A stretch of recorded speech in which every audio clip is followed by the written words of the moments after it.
Do you need to find a member of Arkansas Master Naturalists?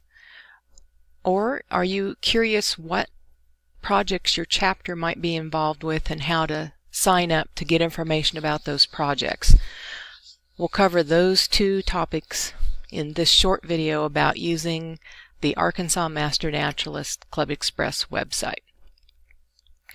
Once you're logged in, you'll see these choices on your toolbar. They're not available to non-members, and so you must log in to see them.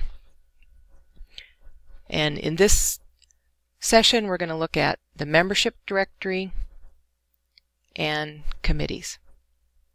So first, to locate a member, you can type in first name, last name, whole name.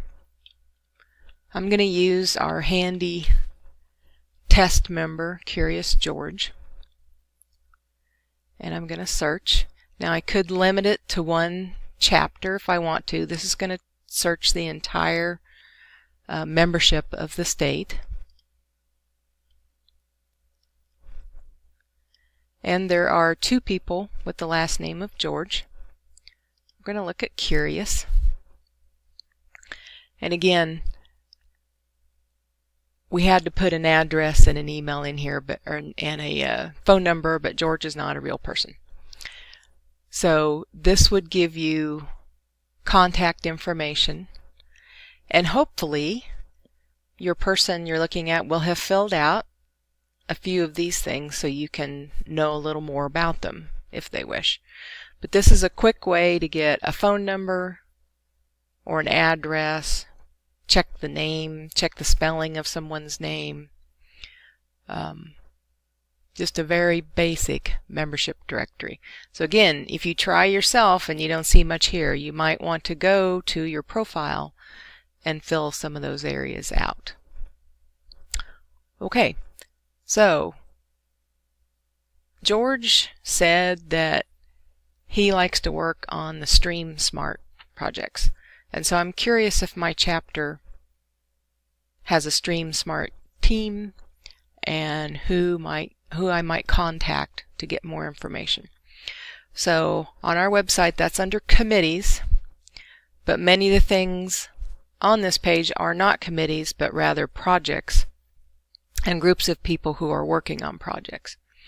So it'll vary with the project. Some have a description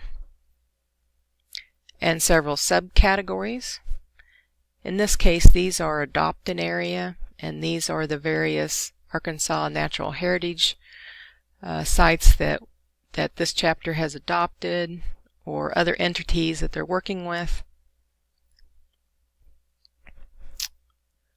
Or it may be a citizen science project, and so on.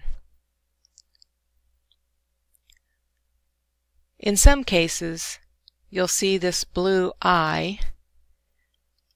If you click on that, it'll give you a little more information about that particular project. So this one happens to be native plant sales. So you may see a description of various projects on that page. Another thing you can do, we'll go back to citizen science because that's where stream teams reside. If I click on that, I see the people who have currently said that they are interested in stream teams, or that they're working on it.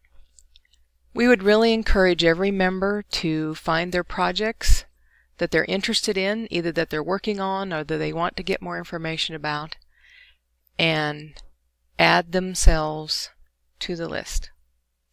And you do that simply by, once you're logged in, and you have to be logged in to see this, you simply click Sign Me Up.